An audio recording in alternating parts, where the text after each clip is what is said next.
really great few years for you, hasn't it? Yeah, I think so.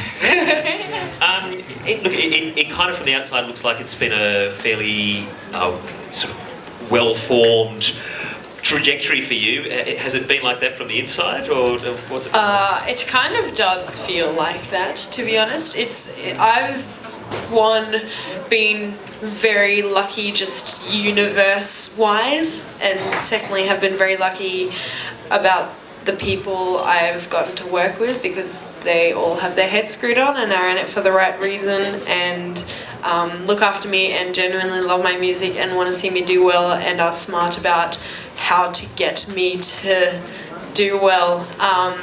And so it's all sort of been like, you know, strategize as much as it can be in this industry, because it's very difficult. But yeah, there has been a plan, and things have sort of just fallen to place conveniently, and yeah, it's been pretty, like, it's almost been easy in relativity. Yeah.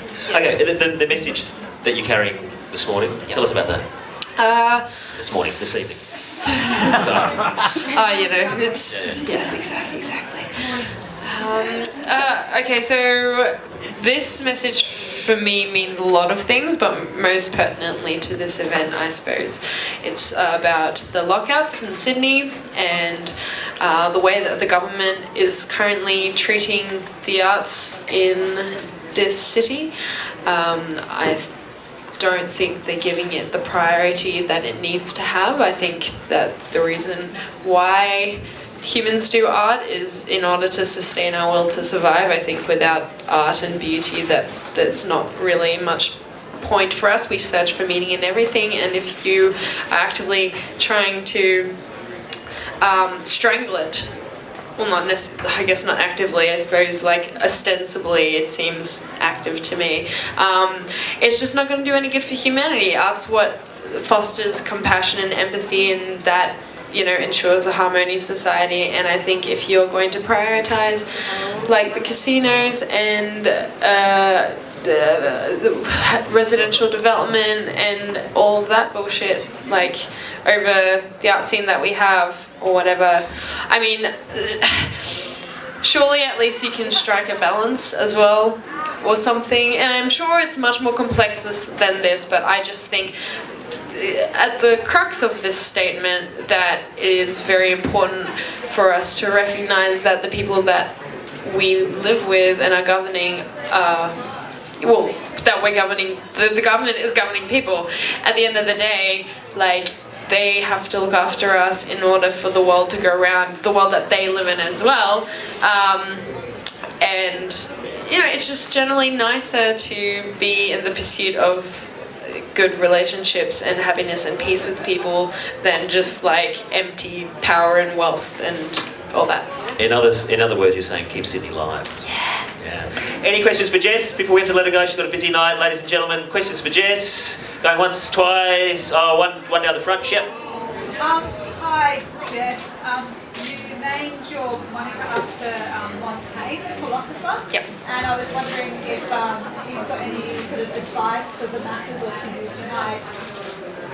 Actually, writing my speech, initially my speech was like 3.5 minutes long, and then my manager was like, it has to be 1 minute long. I was like, but 3 quotes I'd put in the speech from him was actually the one I started my speech with, which was, even on the highest throne of the world, we all still sit only on our bottoms, which I think is very important for every single person in this world to hear. I think no matter how high on a throne anyone sits, it's important to treat other people well and to conduct themselves with humility and grace.